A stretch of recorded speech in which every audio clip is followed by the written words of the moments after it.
ದೋಸ್ತಿ ಸರ್ಕಾರಕ್ಕೆ ಕಂಟಕ. ಎಲೆಕ್ಷನ್ ನಂತರ ನಡೆಯುತ್ತಾ ರಾಜಕೀಯ ಕ್ರಾಂತಿ. ಕೇಸರಿ ಸೈನ್ಯದ ಹೇಳಿಕೆ ಹಿಂದೆ ಸೀಕ್ರೆಟ್ ರಣತಂತ್ರ.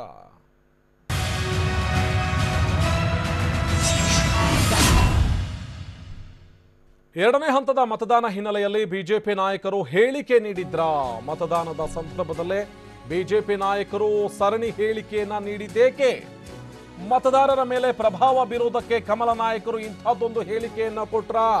ಇವೊಂದಷ್ಟು ಪ್ರಶ್ನೆಗಳು ಕಾಡೋದಕ್ಕೆ ಶುರುವಾಗ್ತಾ ಇದೆ. ಇವತ್ತು ಬೆಳಗ್ಗೆಯಿಂದಲೂ ನಡೀತಾ ಇರುವಂತಹ ಬೆಳವಣಿಗೆಗಳನ್ನು ನೋಡ್ತಾ ಹೋದ್ರೆ ಬಿಜೆಪಿ ನಾಯಕರುಗಳು ಎರಡನೇ ಹಂತದ ಮತದಾನದ ಮೇಲೆ ಪ್ರಭಾವವನ್ನ ಬೀರುವುದಕ್ಕೆ ಈ ರೀತಿಯಾದಂತಹ ಹೇಳಿಕೆಗಳನ್ನ ಕೊಟ್ರ ಅನ್ನುವಂತಹ ವಿಚಾರ ಇದೆ. ಮೇ 23ರ ನಂತರ ನಿಜಕ್ಕೂ ರಾಜ್ಯ ಸಮ್ಮಿಶ್ರ ಸರ್ಕಾರ ಪತನವಾಗುತ್ತಾ? ಇವೆಲ್ಲ ಪ್ರಶ್ನೆಗಳಿಗೂ ಕೂಡ ಬಿಜೆಪಿ ನಾಯಕರು ಉತ್ತರವನ್ನ ಕೊಡಬೇಕಾಗತ್ತೆ. ಆಪರೇಷನ್ ಕಮಲ ಸಕ್ಸಸ್ ಆಗುತ್ತಾ ಇಲ್ವಾ ಅನ್ನೋದು ಗೊತ್ತಿಲ್ಲದಿದ್ರೂ ಕೂಡ ಹೇಳಿಕೆ ಮತದಾರರ ಮೇಲೆ ಪರಿಣಾಮ ಬೀರುತ್ತೆ ಅನ್ನೋ ಕಾರಣಕ್ಕಾಗಿ ಇಂಥ ಹೇಳಿಕೆಗಳು ಕೇಳಿ ಬರ್ತಾ ಇವೆ ಅನ್ನುವಂಥ ವಿಚಾರ ಕೂಡ ಇದೆ. ಚುನಾವಣೆಯ ಬಳಿಕ ಹೈಕಮಾಂಡ್ ನಿರ್ಲಕ್ಷ್ಯ ಮಾಡಬಾರದು ಅಂತ ಬಿಎಸ್ವೈ ಈಗಲೇ ಇಂಥದ್ದೊಂದು ಪ್ಲಾನ್ ಅನ್ನೇನಾದರೂ ಮಾಡಿಕೊಳ್ತಾ ಇದ್ದಾರಾ?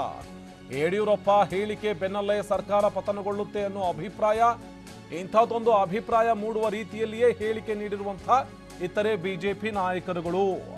ಇದು ಎಲ್ಲೋ ಒಂದು ಕಡೆ ಪ್ಲಾನ್ ಕಂಪ್ಲೀಟ್ ಆಗಿ ಒಂದು ಪ್ಲಾನ್ ಅನ್ನ ಮಾಡಿಕೊಂಡು ಬಿಜೆಪಿ ಹೆಣೆದಿರುವಂತಹ ರಣತಂತ್ರವ ಅನ್ನುವಂತಹ ವಿಚಾರ ಗೊತ್ತಾಗ್ತಾ ಇದೆ. ಯಾಕಂದ್ರೆ ಆಪರೇಷನ್ ಕಮಲ ಸಕ್ಸಸ್ ಆಗುತ್ತೋ ಅಥವಾ ಅದು ಫೇಲ್ಯೂರ್ ಆಗುತ್ತೋ, ಸರ್ಕಾರ ಬಿದ್ದು ಹೋಗೋದಿಲ್ವೋ, ಇದು ಮತದಾರರ ಮೇಲೆ ಪರಿಣಾಮ ಬೀರುತ್ತೆ ಎನ್ನುವಂಥ ಕಾರಣಕ್ಕಾಗಿ ಇಂಥದ್ದೊಂದು ಹೇಳಿಕೆಯನ್ನ ಕೊಟ್ಟಿರ್ಲಿಕ್ಕೂ ಹೌದು ಅನ್ನುವಂಥ ವಿಚಾರಗಳು ಸದ್ಯ ರಾಜಕೀಯದ ವಲಯದಲ್ಲಿ ಕೇಳಿ ಬರ್ತಾ ಇರುವಂತಹ ಮಾತುಗಳಿವು. ಚುನಾವಣೆ ಬಳಿಕ ಹೈಕಮಾಂಡ್ ಯಾವುದೇ ಕಾರಣಕ್ಕೂ ಕೂಡ ನಿರ್ಲಕ್ಷ್ಯ ಮಾಡಬಾರ್ದು, ನಿರ್ಲಕ್ಷ್ಯ ಮಾಡಿ ಏನಾದರೂ ಆಪರೇಷನ್ ಕಮಲಕ್ಕೆ ಅವರು ಸಪೋರ್ಟ್ ಕೊಡೋದಿಲ್ವಾ ಅನ್ನುವಂಥ ವಿಚಾರಕ್ಕೆ ಸಂಬಂಧಪಟ್ಟ ಹಾಗೆ ಬಿಎಸ್ವೈ ಇಂಥದ್ದೊಂದಷ್ಟು ಹೇಳಿಕೆಯನ್ನು ಕೊಡ್ತಾ ಇದ್ದಾರೆ ಎನ್ನುವಂಥ ವಿಚಾರ ಇದೆ. ಇದೇ ವಿಚಾರಕ್ಕೆ ಸಂಬಂಧಪಟ್ಟ ಹಾಗೆ ನಾವು ಪ್ರತಿನಿಧಿ ಕಿರಣ್ ನೇರ ಸಂಪರ್ಕದಲ್ಲಿ ಜಾಯ್ನ್ ಆಗಿದ್ದಾರೆ. ಕಿರಣ್, ಒಂದೊಂದು ವಿಚಾರ ನೋಡ್ತಾ ಹೋಗ್ತಾ ಇದ್ದೀವಿ.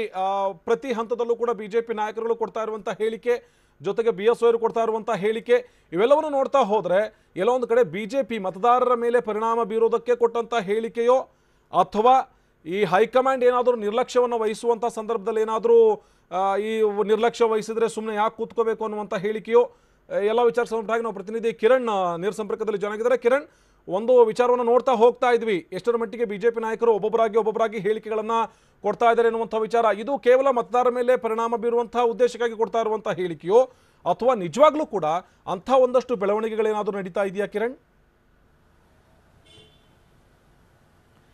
ಆನಂದ್, ಸದ್ಯಕ್ಕೆ ಸರ್ಕಾರ ರಚನೆ ವಿಚಾರವಾಗಿ ರಾಜ್ಯ ಬಿಜೆಪಿಯಲ್ಲಿ ಸ್ಪಷ್ಟವಾದಂತಹ ನಿರ್ಧಾರ ಯಾವುದೂ ಕೂಡ ಆಗಿಲ್ಲ ಮತ್ತು ಆ ನಿಟ್ಟಿನಲ್ಲಿ ತಕ್ಷಣಕ್ಕೆ ಯಾವುದೇ ರೀತಿಯಂತಹ ಬೆಳವಣಿಗೆಗಳು ಕೂಡ ನಡೀತಾ ಇಲ್ಲ. ಬಿಜೆಪಿ ರಾಜ್ಯಾಧ್ಯಕ್ಷ ಯಡಿಯೂರಪ್ಪ ಸೇರಿದಂತೆ ಬಿಜೆಪಿ ರಾಜ್ಯ ನಾಯಕರು ಕೊಟ್ಟಿರುವಂತಹ ಹೇಳಿಕೆಗಳೇನಿದೆ ಅದೆಲ್ಲವೂ ಕೂಡ ಈ ಕ್ಷಣದ ಪರಿಸ್ಥಿತಿಯ ಲಾಭವನ್ನು ಪಡೆಯುವಂತಹ ಒಂದು ಪ್ರಯತ್ನ ಮಾತ್ರ ಅನ್ನುವಂಥದ್ದು ಕೂಡ ಈಗ ಬಹಳ ಸ್ಪಷ್ಟವಾಗಿ ಗೊತ್ತಾಗ್ತಿದೆ. ಯಾಕೆಂದ್ರೆ ಯಡಿಯೂರಪ್ಪ ಕೊಟ್ಟಿರುವಂತಹ ಹೇಳಿಕೆನಿದೆ ಅಲ್ಲೂ ಕೂಡ ಅವರ ಒಂದು ಲಾಭಕ್ಕೆ ಬೇಕಾದಂತಹ ಒಂದು ಪರಿಸ್ಥಿತಿನ ಟರ್ನ್ ಮಾಡ್ಕೊಳ್ಳುವಂತಹ ಒಂದು ಚಿಂತನೆಯನ್ನು ಮಾಡಿ ಯಡಿಯೂರಪ್ಪ ಆ ಹೇಳಿಕೆಯನ್ನು ಕೊಟ್ಟಿರುವಂತದ್ದು. ಅಂದ್ರೆ ಸರ್ಕಾರ ರಚನೆ ಮಾಡ್ತೇವೆ, ನಮ್ಮ ಜೊತೆ ಶಾಸಕರು ಸಂಪರ್ಕದಲ್ಲಿ ಅನ್ನುವಂತಹ ಒಂದು ವಿಚಾರವನ್ನ ಒಂದು ವೇಳೆ ಈಗ ಯಡಿಯೂರಪ್ಪನವರು ಹೇಳಿದ್ರೆ ರಾಜ್ಯದಲ್ಲಿ ಚುನಾವಣೆ ಕೂಡ ಮತದಾನ 14 ಕ್ಷೇತ್ರದಲ್ಲಿ ನಡೀತಾ ಇರುವಂತಹ ಹಿನ್ನೆಲೆಯಲ್ಲಿ ಆ ಒಂದು ಕ್ಷೇತ್ರದ ಮತದಾರರ ಮೇಲೂ ಕೂಡ ಕೊನೆ ಕ್ಷಣದ ಒಂದು ಪರಿಣಾಮ ಬೀರುತ್ತೆ. ಯಾವ ರೀತಿ ಅಂದ್ರೆ ಇಲ್ಲಿ ಸರ್ಕಾರ ಬಿದ್ದು ಹೋಗುತ್ತೆ ಅನ್ನುವಂತಹ ಒಂದು ಅಭಿಪ್ರಾಯವೇನಾದ್ರೂ ಜನರ ಮನದಲ್ಲಿ ಒಂದಷ್ಟು ಮಟ್ಟಿಗೆ ಮೂಡಿದೆ, ಅಷ್ಟರ ಮಟ್ಟಿಗೆ ಬಿಜೆಪಿ ಲಾಭ ಆಗುತ್ತೆ, ಅಷ್ಟರ ಮಟ್ಟಿಗೆ ಅಷ್ಟು ಪ್ರಮಾಣದಲ್ಲಾದ್ರೂ ಬಿಜೆಪಿ ಮತಗಳು ಟರ್ನ್ಔಟ್ ಆಗಬಹುದು ಅನ್ನುವಂತಹ ಒಂದು ಲೆಕ್ಕಾಚಾರವನ್ನು ಇಟ್ಟುಕೊಂಡು ಯಡಿಯೂರಪ್ಪ ಈ ಒಂದು ಹೇಳಿಕೆಯನ್ನು ಕೊಟ್ಟಿರುವಂತದ್ದು. ಅದರ ಜೊತೆಗೆ ಮತ್ತೊಂದು ವಿಚಾರ ಅಂದ್ರೆ ಬಿಜೆಪಿ ಹೈಕಮಾಂಡ್ಗೆ ಕೂಡ ಈ ಒಂದು ಲೋಕಸಭಾ ಚುನಾವಣೆ ಮುಕ್ತಾಯವರೆಗೂ ಕೂಡ ಯಡಿಯೂರಪ್ಪನವರನ್ನ ಅತ್ಯಂತ ಸೂಕ್ತವಾಗಿ ನೋಡಿಕೊಳ್ಳಬೇಕಾದಂತಹ ಅನಿವಾರ್ಯತೆ ಇತ್ತು. ಯಾಕೆಂದ್ರೆ ರಾಜ್ಯದಲ್ಲಿ 22ಕ್ಕೂ ಹೆಚ್ಚು ಸ್ಥಾನವನ್ನ ಬಿಜೆಪಿ ಗಳಿಸಬೇಕಾಗಿತ್ತು. ಆ ಕಾರಣಕ್ಕಾಗಿ ಯಡಿಯೂರಪ್ಪನವರಿಗೂ ಕೂಡ ಅವರಿಗೆ ಎಲ್ಲಾ ರೀತಿಯಂತಹ ಅನುಮತಿಯನ್ನು ಕೊಟ್ಟು ಅವರು ಇಷ್ಟ ಬಂದಂತಹ ರೀತಿಯಲ್ಲಿ ನಡೆದುಕೊಳ್ಳುವಂತಹ ಸ್ವಾತಂತ್ರ್ಯ ಕೊಡಬೇಕಾದಂತಹ ಅನಿವಾರ್ಯತೆ ಕೂಡ ಬಿಜೆಪಿಗಿತ್ತು. ಹಾಗಾಗಿ ಒಂದು ವೇಳೆ ಲೋಕಸಭಾ ಚುನಾವಣೆ ಮುಕ್ತಾಯವಾದ ಬಳಿಕ ತಮ್ಮನ್ನ ಬಿಜೆಪಿ ಹೈಕಮಾಂಡ್ ನಿರ್ಲಕ್ಷ್ಯ ಮಾಡಬಹುದು ಅನ್ನುವಂತಹ ಒಂದು ದೂರದ ಆತಂಕ ಯಡಿಯೂರಪ್ಪನವರನ್ನ ಕಾಡ್ತಾ ಇದೆ. ಆ ಕಾರಣಕ್ಕಾಗಿ ಕೂಡ ತಮ್ಮ ಒಂದು ಅಸ್ತಿತ್ವ ಇದೆ ಅನ್ನುವಂಥದ್ದನ್ನ ತೋರಿಸಿಕೊಳ್ಳುವಂತಹ ಉದ್ದೇಶದಿಂದಲೂ ಕೂಡ ಯಡಿಯೂರಪ್ಪ ಇಂತಹದ್ದೊಂದು ಹೇಳಿಕೆಯನ್ನು ಕೊಟ್ಟಿರಬಹುದು ಅನ್ನುವಂತಹ ಒಂದು ಲೆಕ್ಕಾಚಾರಗಳು ಕೂಡ ಈಗ ಕೇಳಿ ಬರ್ತಾ ಇದೆ. ಇದರ ಜೊತೆಗೆ ಯಡಿಯೂರಪ್ಪನವರ ಬೆನ್ನಲ್ಲೇ ಉಳಿದಂತಹ ನಾಯಕರುಗಳು ಕೂಡ ಕೊಟ್ಟಿರುವಂತಹ ಹೇಳಿಕೆ ಏನಿದೆ ಅದೆಲ್ಲವೂ ಕೂಡ ಈ ಕ್ಷಣದ ಪರಿಸ್ಥಿತಿಗೆ ಅನುಗುಣವಾಗಿ ತಮ್ಮ ಒಂದು ಲಾಭವನ್ನು ಪಡೆಯುವಂತಹ ಒಂದು ಲೆಕ್ಕಾಚಾರ ಮಾತ್ರ ಅದರ ಹಿಂದೆ ಇದ್ದ ರೀತಿಯಲ್ಲಿ ಕಂಡು ಬರ್ತಾ ಇದೆ. ಯಾಕೆಂದ್ರೆ ಮತದಾರರ ಮೇಲೆ ಎಷ್ಟರ ಮಟ್ಟಿಗೆ ಅದು ಪರಿಣಾಮ ಬೀರುತ್ತೆ, ಲಾಭ ಆಗುತ್ತೋ ನಷ್ಟ ಆಗುತ್ತೋ ಅನ್ನುವಂಥದ್ದು ಸೆಕೆಂಡರಿ ವಿಚಾರ. ಆದ್ರೆ ಈ ಕ್ಷಣಕ್ಕೆ ಲಾಭ ಆದ್ರೆ ಅಷ್ಟರ ಮಟ್ಟಿಗೆ ಅದು ಬಿಜೆಪಿ ಲಾಭ ಆಗುತ್ತೆ. ಮತ್ತೊಂದು ಕಡೆಯಲ್ಲಿ ರಾಜ್ಯದಲ್ಲಿ ಈ ಒಂದು ಮೈತ್ರಿ ಸರ್ಕಾರ ಬಿದ್ದು ಹೋಗುತ್ತೆ ಅನ್ನುವಂಥ ಒಂದು ಅಭಿಪ್ರಾಯವನ್ನ ರೂಪಿಸಿದ್ರೆ ಅದು ಬಿಜೆಪಿಗೆ ಒಂದಷ್ಟು ಭವಿಷ್ಯದಲ್ಲಾದ್ರೂ ಅನುಕೂಲಕರ ವಾತಾವರಣ ಸೃಷ್ಟಿ ಸೃಷ್ಟಿ ಆಗ್ಬಹುದು ಅನ್ನುವಂತ ಒಂದು ಲೆಕ್ಕಾಚಾರವನ್ನು ಇಟ್ಟುಕೊಂಡು ಈ ಒಂದು ಹೇಳಿಕೆಯನ್ನು ಕೊಟ್ಟಿರುವಂತದ್ದು. ಯಾವುದೇ ರೀತಿಯಲ್ಲೂ ಕೂಡ ಬಿಜೆಪಿ ನಾಯಕರು ಇವತ್ತು ಪುಂಖಾನುಪುಂಖವಾಗಿ ನಾಯಕರುಗಳ ಹೇಳಿಕೆಯನ್ನು ಏನು ಕೊಟ್ಟರು ಅದೆಲ್ಲವೂ ಕೂಡ ಇವತ್ತು ಶಾಸಕ ರಮೇಶ್ ಜಾರಕಿಹೊಳಿ ಕೊಟ್ಟಂತಹ ಹೇಳಿಕೆಯ ಒಂದು ಪರಿಸ್ಥಿತಿ ಏನಿದೆ ಆ ಪರಿಸ್ಥಿತಿಯಿಂದ ಆದಂತಹ ಒಂದು ಸನ್ನಿವೇಶ ಸೃಷ್ಟಿ ಏನಾಯ್ತು ಅದರ ಲಾಭವನ್ನು ಪಡೆಯುವಂತಹ ಪ್ರಯತ್ನ ಮಾತ್ರ. ಅದನ್ನು ಹೊರತುಪಡಿಸಿ ಸರ್ಕಾರ ರಚನೆ ಆಗುವಂತಹ ವಿಚಾರದಲ್ಲಿ ಬಿಜೆಪಿ ಯಾವುದೇ ರೀತಿಯಂತಹ ಸ್ಪಷ್ಟವಾದಂತಹ ಇವತ್ತಿಗೆ ಅಥವಾ ನಾಳೆಗೆ ಯಾವುದೇ ನಿರ್ಧಾರ ಆಗಿಲ್ಲ, ಮತ್ತೆ ಯಾವುದೇ ರೀತಿಯ ಬೆಳವಣಿಗೆ ಕೂಡ ಆಗಿಲ್ಲ. ಕೇವಲ ಈ ಕ್ಷಣಕ್ಕೆ ಏನಿದೆ ಅದನ್ನು ಮಾತ್ರ ಲಾಭ ಪಡೆಯುವಂತಹ ಪ್ರಯತ್ನವನ್ನು ಬಿಜೆಪಿ ನಾಯಕರು ಮಾಡಿದ್ದಾರೆ. ಆನಂದ್, ಧನ್ಯವಾದ ಕಿರಣ್ ಮಾಹಿತಿಗಾಗಿ. ಒಂದಷ್ಟು ವಿಚಾರಗಳು ಸದ್ಯ ಗೊತ್ತಾಗ್ತಾ ಇದೆ, ನೋಡ್ತಾ ಹೋಗ್ತಾ ಇದೀವಿ. ಇವು ಪರಿಸ್ಥಿತಿಯ ಲಾಭವನ್ನ ಪಡೆದುಕೊಳ್ಳೋದಕ್ಕೆ ಬಿಜೆಪಿ ಈ ರೀತಿಯಾದಂತಹ ಹೇಳಿಕೆಗಳನ್ನು ಕೊಡ್ತಾ ಇದೆ ಅಂತ ಸ್ವತಃ ಕೆಎಸ್ ಈಶ್ವರಪ್ಪ ಅವರಿದ್ದಾರೆ, ಶಾಸಕರು. ಈಶ್ವರಪ್ಪ ಅವರೇ, ಒಂದು ಹಂತದಲ್ಲಿ ಬಿಜೆಪಿ ನಾಯಕರು ಒಬ್ಬೊಬ್ಬರಾಗಿ ಹೇಳಿಕೆಗಳನ್ನ ಕೊಡ್ತಾ ಇದ್ದಾರೆ.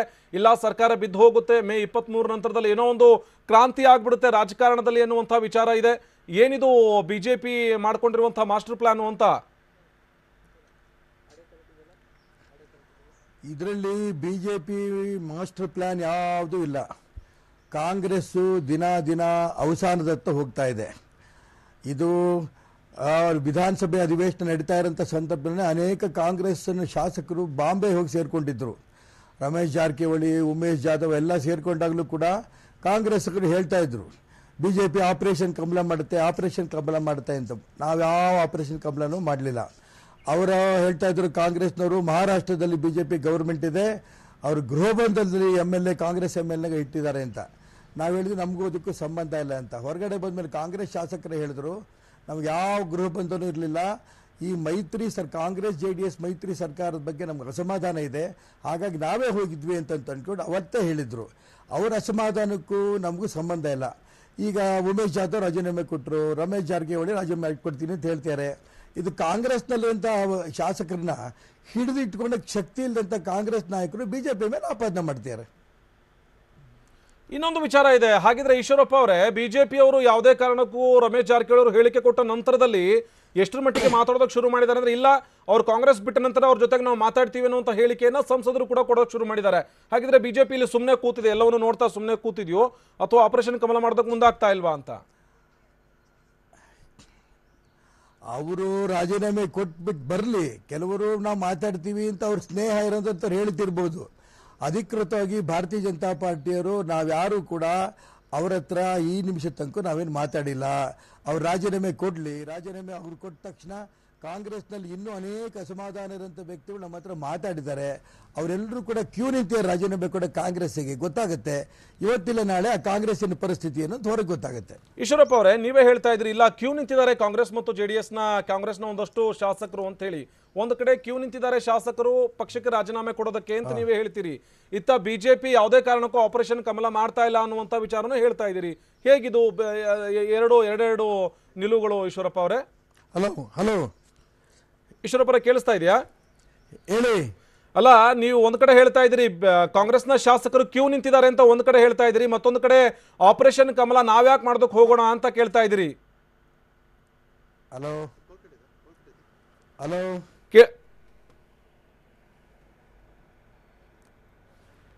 ಈಶ್ವರಪ್ಪ ಅವ್ರು ಹೇಳ್ತಾ ಇದ್ರು ನಾವೇನು ಆಪರೇಷನ್ ಕಮಲ ಮಾಡೋದಕ್ಕೆ ಮುಂದಾಗ್ತಾ ಇಲ್ಲ, ಆಯಾ ಪಕ್ಷಗಳ ಶಾಸಕರು ಬೇಸತ್ತು ಹೋಗಿದ್ದಾರೆ, ಅವರು ರಾಜೀನಾಮೆಯನ್ನ ಕೊಡೋದಕ್ಕೆ ಕ್ಯೂ ಅಲ್ಲಿ ನಿಂತಿದ್ದಾರೆ, ರಾಜೀನಾಮೆ ಕೊಟ್ಟ ನಂತರದಲ್ಲಿ ಬಿಜೆಪಿ ಅವರನ್ನ ಸಂಪರ್ಕಿಸುತ್ತೆ ಅನ್ನುವಂಥ ವಿಚಾರವನ್ನ ಈಶ್ವರಪ್ಪ ಅವ್ರು ಹೇಳ್ತಾ ಇದ್ರು. ಇನ್ನು ಬಿಜೆಪಿ ನಾಯಕರುಗಳು ಇವತ್ತು ಮಾತನಾಡಿರುವಂತಹ ಮಾತುಗಳನ್ನು ಒಂದಷ್ಟು ಕೇಳಿಸ್ಕೊಳ್ತಾ ಹೋದ್ರೆ, ಸ್ವತಃ ಯಡಿಯೂರಪ್ಪ ಅವರು ಕೂಡ ಮೇ 23 ನಂತರದಲ್ಲಿ ದೊಡ್ಡದಾದಂತಹ ಬದಲಾವಣೆ ಆಗುತ್ತೆ ಎನ್ನುವಂಥ ಮಾತು. ಮತ್ತೊಂದು ಕಡೆ ಶೋಭಾ ಕರಂದ್ಲಾಜೆ ಅವರು ಕಾಂಗ್ರೆಸ್ ಪಕ್ಷ ಬಿಟ್ಟ ನಂತರದಲ್ಲಿ ಅವ್ರ ಜೊತೆಗೆ ಬಿಜೆಪಿ ಮಾತನಾಡುತ್ತೆ ಎನ್ನುವಂಥ ಮಾತು.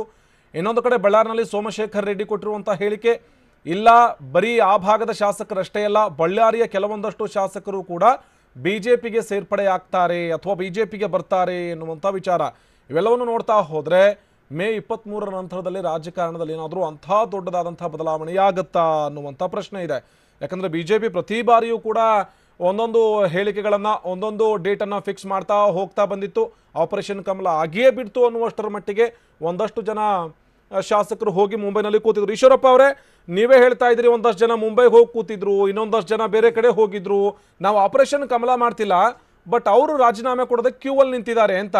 ಬಿಜೆಪಿ ಏನು ಲಾಭ ಪಡ್ಕೊಳ್ಳೋ ಯೋಚನೆಯಲ್ಲಿ ಇಲ್ಲ ಈ ವಿಚಾರದಲ್ಲಿ. ಲಾಭ ತಗೊಳೋದು ಬಿಡೋದು ನಾವೇನು ಸನ್ಯಾಸಿಗಳಲ್ಲ. ಅವ್ರು ರಾಜೀನಾಮೆ ಕೊಟ್ಟು ಬಿಟ್ಟು ಬರಲಿ, ನೋಡೋಣ ಆಮೇಲೆ ಏನು ಮಾಡಬೇಕು ಯೋಚನೆ ಮಾಡ್ತೀವಿ. ಹಾಗಿದ್ರೆ ನೀವು ರಾಜೀನಾಮೆ ಕೊಡಿಸ್ತಾ ಇಲ್ಲ ಯಾವ ಶಾಸಕರುಗಳಿಗೂ? ನಮಗೂ ಅವ್ರು ರಾಜೀನಾಮೆ ಕೊಡೋರಿಗೂ ಸಂಬಂಧ ಇಲ್ಲ. ಅವರು ಕಾಂಗ್ರೆಸ್ ಮೇಲೆ ಅತೃಪ್ತಿಯಿಂದ ಅವರು ಹೊರಗಡೆಗೆ ಬರ್ತಾ ಇದ್ದಾರೆ, ರಾಜೀನಾಮೆ ಕೊಟ್ಕೊಟ್ಟು ಬರ್ತಾ ಇದ್ದಾರೆ. ಹಾಗಾಗಿ ನಮಗೂ ಅದಕ್ಕೆ ಸಂಬಂಧ ಇಲ್ಲ. ಈಶ್ವರಪ್ಪನವರೇ, ಒಂದು ವಿಚಾರ, ಈ ರಮೇಶ್ ಜಾರಕಿಹೊಳಿ ಅವರು ಕೊಟ್ಟಿರುವಂಥ ಹೇಳಿಕೆ ನಂತರದಲ್ಲಿ ಬಿಜೆಪಿ ನಾಯಕರುಗಳು ಮಾತನಾಡ್ತಾ ಇರೋ ಮಾತನ್ನು ನೋಡಿದ್ರೆ ಏನೋ ಒಂದು ಮಾಸ್ಟರ್ ಪ್ಲಾನ್ ಮಾಡ್ಕೊಂಡಿದ್ದಾರೆ ಬಿಜೆಪಿಯವರು ಅಂತ ಅನ್ನಿಸ್ತಾ ಇದೆ. ಮಾಸ್ಟರ್ ಪ್ಲಾನ್ ಅಲ್ಲ, ರಾಜಕಾರಣದಲ್ಲಿ ಚಟುವಟಿಕೆಗಳು ನಡೆದಾಗ ಆ್ಯಕ್ಷನ್ಗೆ ರಿಯಾಕ್ಷನ್ ಇದ್ದೇ ಇರುತ್ತೆ. ರಾಜೀನಾಮೆ ಕೊಡ್ತೀನಿ ಅಂತ ಅಂದಾಗ ಅವ್ರು ಇನ್ನೆಲ್ಲ ಹೋಗ್ಬೇಕು, ಇನ್ನು ಮುಳುಗೋಗ್ತಾರಂತ JDS ಹೋಗ್ತಾರಾ? ಇವತ್ತು ಇಡೀ ದೇಶದಲ್ಲಿ ಉಳಿದಿರೋದು ಭಾರತೀಯ ಜನತಾ ಪಾರ್ಟಿ ಬೆಳೀತಾ ಇರೋಂಥ ಪಾರ್ಟಿ, ನಮಗೆ ಬರಬಹುದು ಅನ್ನೋಂಥ ಅನೇಕರ ಅಪೇಕ್ಷೆ ಇರ್ಬೋದು. ಆ ದಿಕ್ಕಲ್ಲಿ ಮಾತಾಡ್ತಿದ್ದಾರೆ. ಹಾಗಿದ್ರೆ ಮೇ 23 ನಂತರ ದೊಡ್ಡದೊಂದು ಕ್ರಾಂತಿ ಆಗುತ್ತೆ ಅಂತ ಈಶ್ವರಪ್ಪ ಅವರು ಹೇಳ್ತಾರೆ. ಆಗುತ್ತಪ್ಪ ಒಂದು ದೊಡ್ಡದೊಂದು ಕ್ರಾಂತಿ ರಾಜಕಾರಣದಲ್ಲಿ ಅಂತ ಈಶ್ವರಪ್ಪ ಹೇಳಲ್ಲ. ಈಶ್ವರಪ್ಪ ಹೇಳಲ್ಲ, ಕಾಂಗ್ರೆಸ್ನಲ್ಲಿರುವಂಥ ವ್ಯಕ್ತಿಗಳೇ ಹೇಳ್ತಾ ಇದ್ದಾರೆ. ಕಾಂಗ್ರೆಸ್ಸಿಗೆ ದೊಡ್ಡ ಪೆಟ್ಟು ಬೀಳುತ್ತೆ ಚುನಾವಣೆ ಫಲಿತಾಂಶ ಬಂದ ನಂತರ ಅಂತ ಹೇಳ್ತಿದ್ದಾರೆ. ಅಲ್ಲ, ಬಿಜೆಪಿ ಅವರಿಂದ ಏನಾದರೂ ದುಡ್ಡು ತಗೊಂಡಿರ್ಬೋದು, ಅದಕ್ಕೆ ಅಡ್ವಾನ್ಸ್ ತಗೊಂಡಿರಬೇಕು, ಬಿಜೆಪಿಗೆ ಹೋಗಕ್ಕೆ ರೆಡಿ ಆಗ್ತಿದ್ದಾರೆ ಅನ್ನುವಂಥ ಮಾತು, ಬಿಜೆಪಿಯಿಂದ ಅಡ್ವಾನ್ಸ್ ಹೋಗಿದೆ ಅನ್ನುವಂಥ ಮಾತನ್ನು ಕಾಂಗ್ರೆಸ್ನ ನಾಯಕರುಗಳು ಮಾತಾಡ್ತಾ ಇದ್ದಾರೆ. ಅದ ಕಾಂಗ್ರೆಸ್ನವ್ರಿಗೆ ಅದೇ ಹೇಳ್ತನಲ್ಲ, ಅವ್ರ MLAಗಳನ್ನ ಹಿಡ್ಕೊಳಂಥ ಶಕ್ತಿ ಇಲ್ದಿರೋಂಥ ವ್ಯಕ್ತಿಗಳು ಈ ರೀತಿ ಏನು ಬೇಕಾದ್ರೂ ಮಾತಾಡ್ಬೋದು. ಯಾಕೆಂದರೆ ಒಂದು ಸಂಸಾರ ಅಂತಂದಾಗ ಸಂಸಾರದಲ್ಲಿ ಅಣ್ಣ ತಮ್ಮ ಒಟ್ಟಿಗೆ ಇರಬೇಕು ಅನ್ನೋಂಥ ಪ್ರಶ್ನೆ ಬಂದಾಗ, ಜಗಳ ಆದಾಗ ತಮ್ಮನ ಬಗ್ಗೆ ಅಣ್ಣ ಮಾತಾಡೋ ಸ್ವಾಭಾವಿಕ. ಇಲ್ಲಿ ಪ್ರಶ್ನೆ ಅದಲ್ಲ. ನಾವು ಯಾವ ಕಾರಣಕ್ಕೂ ಕೂಡ ಯಾವನಿಗೂ ಒಂದು ರೂಪಾಯಿಯೂ ಕೊಟ್ಟಿಲ್ಲ. ಅಂದರೆ ದುಡ್ಡು ಕೊಟ್ಟರೆ ಖರೀದಿ ಆಗೋಂಥ ವಸ್ತುಗಳ ಕಾಂಗ್ರೆಸ್ ಶಾಸಕರು ದುಡ್ಡು ಕೊಟ್ಟರೆ ಅವರು ಖರೀದಿ ಆಗ್ತಾರೆ ಅನ್ನೋಂಥ ಒಪ್ಕೊಂಡಂಗೆ ಆಯ್ತಲ್ಲ ಅವ್ರ ನಾಯಕರು. ನಾವು ಯಾರನ್ನೂ ಖರೀದಿ ಮಾಡಲ್ಲ, ಕುರಿ ಕೋಳಿ ಅಲ್ಲ MLAಗಳು ಅಂದ ತಕ್ಷಣ. MLAಗಳು ಕಾಂಗ್ರೆಸ್ಸಿನ MLAಗಳು ಕಾಂಗ್ರೆಸ್ ಲೀಡರ್ಗಳು ಹೇಳಿ ಹಾಗಾರೆ ದುಡ್ಡು ತೊಗೊಂಡು ತಯಾರಾಗಿದ್ದಾರೆ ಅಂತ ಹೇಳಿ, ಸಿದ್ದರಾಮಯ್ಯ ಹೇಳಿ, ದಿನೇಶ್ ಗುಂಡೂರಾವ್ ಹೇಳಿ, ಕಾಂಗ್ರೆಸ್ಸಿನ MLAಗಳು ದುಡ್ಡು ತೊಗೊಂಡ್ಬಿಟ್ಟಿದ್ದಾರೆ, ಹಾಗಾಗಿ ಗತ್ತಿಗೆಟ್ಟೋಗಿದ್ದಾರೆ ಅಂತ ಹೇಳಿ ಅವರು. ಅಲ್ಲ, ಬಿಜೆಪಿ ಮೊದಲಿಂದ ನಾವು ಆಪರೇಷನ್ ಕಮಲ ಮಾಡ್ತಿಲ್ಲ ಅಂತ ಹೇಳ್ತಾನೆ ಬರ್ತಾ ಇದ್ದೀರಿ. ಆದರೆ ಕಾಂಗ್ರೆಸ್ನಿಂದ ರಾಜೀನಾಮೆ ಕೊಟ್ಟಂತ ಒಬ್ಬ ಶಾಸಕ ಇವತ್ತು ನಿಮ್ಮ ಅಭ್ಯರ್ಥಿ. ಹೌದು, ರಾಜೀನಾಮೆ ಕೊಟ್ಟ ಮೇಲೆ ನಾವು ರಾಜಕಾರಣ ಹೇಗೆ ಮಾಡಬೇಕು, ಬಿಡಬೇಕು, ಯಾರನ್ನ ಹಾಕಬೇಕು, ಬಿಡಬೇಕು ಅಂತ ಮುಂದಿನ ರಾಜಕಾರಣ ನಮಗೆ ಸಂಬಂಧಪಟ್ಟಿದ್ದು. ರಾಜೀನಾಮೆ ಕೊಡೋದು ಕಾಂಗ್ರೆಸ್ ಶಾಸಕರಿಗೆ ಸಂಬಂಧಪಟ್ಟಿದ್ದು, ನಮಗೆ ಸಂಬಂಧ ಅಲ್ಲ ಅದು. ಬಿಜೆಪಿ ನಾಯಕರು ಯಾರು ಕಾಂಗ್ರೆಸ್ ನಾಯಕರಿಗೋ ಅಥವಾ ಕಾಂಗ್ರೆಸ್ನ ಶಾಸಕರಿಗೋ JDSನ ಶಾಸಕರಿಗೋ ರಾಜೀನಾಮೆ ಕೊಡಿ, ಸರ್ಕಾರ ಬೀಳಿಸಿ ಬಿಜೆಪಿಗೆ ಬನ್ನಿ ಅಂತ ಹೇಳ್ತಿಲ್ಲ ಎಲ್ಲೂ. ನಮಗೆ ಸಂಬಂಧವೇ ಇಲ್ಲ. ಅವರು ಗುಂಡಿ ತೋಡ್ಕೊಂಡು ನಾವೇ ಗುಂಡಿಯಲ್ಲಿ ಬೀಳ್ತೀವಿ ಅಂತ ಅಂದ್ಕೊಂಡು ಮಾಡಿದ್ರೆ, ಕಾಂಗ್ರೆಸ್ ಪಕ್ಷವನ್ನು ಮುಳಿಸ್ಬೇಕು ತೀರ್ಮಾನ ಮಾಡಿದ್ರೆ, ಮುಳುಗೋಗ್ತಾ ಇರೋಂಥ ಕಾಂಗ್ರೆಸ್ ಜೊತೆಗೆ ಇನ್ಯಾರು MLAಗಳು ಉಳಿತಾರೆ? ಪರಿಸ್ಥಿತಿ ಲಾಭ ನೋಡಿಕೊಂಡು ಬಿಜೆಪಿ ರಾಜಕಾರಣ ಮಾಡುತ್ತೆ. ಮುಂದಿನ ದಿನಗಳಲ್ಲಿ ಏನು ಫಲಿತಾಂಶ ಬರುತ್ತೋ ಅದರ ಆಧಾರದ ಮೇಲೆ 20 ಸೀಟ್ ಬರುತ್ತೆ ಅನ್ನುವಂಥ ವಿಶ್ವಾಸ ಇದೆ. 20 ಸೀಟ್ ಬಂದ ಮೇಲೆ ನಾವು ಗೆಲ್ತೀವಿ, ಸರ್ಕಾರ ಬೀಳಿಸ್ತೀವಿ ಅನ್ನುವಂಥ ಮಾತು ಪದೇ ಪದೇ ಕೇಳಿ ಬರ್ತಾನೆ ಇದೆಯಪ್ಪ ರಾಜಕಾರಣದ ವಲಯದಲ್ಲಿ. ಇಲ್ಲ, ಮೇ 23 ನಂತರದಲ್ಲಿ 20 ಸೀಟ್ ಗೆಲ್ತೀವಿ, ಸರ್ಕಾರ ಬಿದ್ದೋಗುತ್ತೆ ಅಂತ. ನಾವು 20 ಸೀಟ್ ಗೆಲ್ಲೋದು 100% ಖಾತ್ರಿ, 20ಕ್ಕೂ ಜಾಸ್ತಿ ಗೆಲ್ತೇವೆ, ಇದ್ರಾಗೇನು ಅನುಮಾನ ಇಲ್ಲ. ಆದರೆ ನಮ್ಮ ಸೀಟ್ ಗೆಲ್ಲೋದ್ರ ಮೇಲೆ ಕಾಂಗ್ರೆಸ್ ಶಾಸಕರು ಕಾಂಗ್ರೆಸ್ಸನ್ನು ಮುಳುಗಿಸ್ಬೇಕು, ಈ ಕಾಂಗ್ರೆಸ್ ಸರಿ ಇಲ್ಲ, ಈ ಸರ್ಕಾರ ಸರಿ ಇಲ್ಲ ಅಂತ ಅವ್ರು ತೀರ್ಮಾನ ತಗೊಂಡ್ರೆ ಅದಕ್ಕೆ ನಮಗೆ ಸಂಬಂಧ ಇಲ್ಲ. ಅವ್ರು ರಾಜೀನಾಮೆ ಕೊಟ್ಟು ಸರ್ಕಾರ ಬೀಳೋದಾದರೆ ಅವರ ಕಾಂಗ್ರೆಸ್ ಶಾಸಕರ ಮೇಲೆ ಕಾಂಗ್ರೆಸ್ ಸರ್ಕಾರ ನಿಂತಿರೋದು, BJP MLAಗಳ ಮೇಲೆ ಕಾಂಗ್ರೆಸ್ ಸರ್ಕಾರ ನಿಂತಿಲ್ಲ. ಬಟ್ ಈಶ್ವರಪ್ಪ ಅವರು ಪ್ರತಿ ಸಲನೂ ಭವಿಷ್ಯ ಹೇಳ್ತಾ ಇದ್ರು, ಇಲ್ಲ ಇದು ಬಿದ್ದೋಗುತ್ತೆ ಸರ್ಕಾರ, ಇನ್ನೇನು ಮುಳುಗ್ತಾ ಇದೆ ಅಂತ ಭವಿಷ್ಯ ಹೇಳೋರು. ಇವತ್ತಾಕೋ ಭವಿಷ್ಯ ಹೇಳ್ತಾ ಇಲ್ಲ, ಏನಾಗುತ್ತೆ ನೋಡೋಣ ಅಂತ ವಾಸ್ತವ ನೋಡ್ತಾ ಇದ್ದಾರೆ. ನೋ ಸತ್ಯ, ನಾನು ಹೇಳ್ತಾ ಇದ್ನಲ್ಲ, ಆ ಸಂದರ್ಭದಲ್ಲಿ 15 ಜನ ಹೋಗಿ ಬಾಂಬೆಲಿದ್ದವರು ಆ ಸಂದರ್ಭದಲ್ಲಿ ಇನ್ನೇನು ಆ ಅವ್ರು ರಾಜೀನಾಮೆ ಕೊಟ್ಟು ಹೊರಗೆ ಬರ್ತಾರೆ ಅನ್ನೋಂಥ ವಾತಾವರಣ ಅವತ್ತು ಸೃಷ್ಟಿಯಾಗಿತ್ತು. ಹಾಗಾಗಿ ಅವತ್ತು ಹೇಳಿದ್ದು ನಿಜ ನಾನು.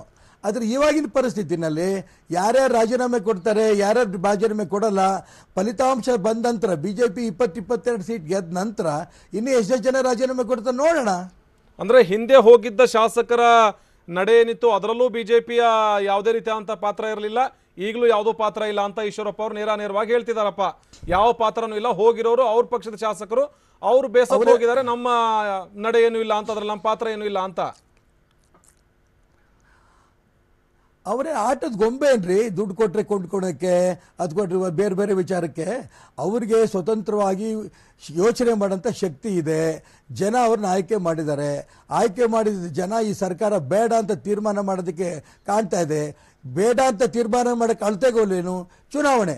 ಮುಂದಿನ ಲೋಕಸಭೆ ಚುನಾವಣೆ ತನಕ ಕಾಯೋಂಥ ಅವಶ್ಯಕತೆ ಇಲ್ಲ, ಮುಂದಿನ ವಿಧಾನಸಭೆ ಚುನಾವಣೆ ತನಕ ಕಾಯೋಂಥ ಅವಶ್ಯಕತೆ ಇಲ್ಲ. ಈ ಲೋಕಸಭೆ ಚುನಾವಣೆ ಜನರಿಂದ ತಿರಸ್ಕಾರ ಪಡೆದಂಥ ಕಾಂಗ್ರೆಸ್ಸನ್ನು ಬಿಟ್ಟು ಬರಬೇಕು ಅಂತ ಅನೇಕ ಕಾಂಗ್ರೆಸ್ MLAಗಳು ಯೋಚನೆ ಮಾಡಿರ್ಬೋದು. ಓಕೆ ಓಕೆ, ಧನ್ಯವಾದ ಈಶ್ವರಪ್ಪ ಇಷ್ಟೊತ್ತು ಟಿವಿ ಜೊತೆ ಮಾತಾಡಿದ್ದಕ್ಕೆ. ಇದು ಈಶ್ವರಪ್ಪ ಅವರು ಹೇಳ್ತಾ ಇರುವಂಥ ಮಾತು. ನಾವು ಯಾವುದೇ ಕಾರಣಕ್ಕೂ ಕೂಡ ಕಾಂಗ್ರೆಸ್ನ ಶಾಸಕರಿಗೆ ಪಕ್ಷ ಬಿಡಿ ಅಂತನೋ ಅಥವಾ ರಾಜೀನಾಮೆ ಕೊಡಿ ಅನ್ನುವಂಥ ವಿಚಾರ ನಾವು ಹೇಳ್ತಾ ಇಲ್ಲ.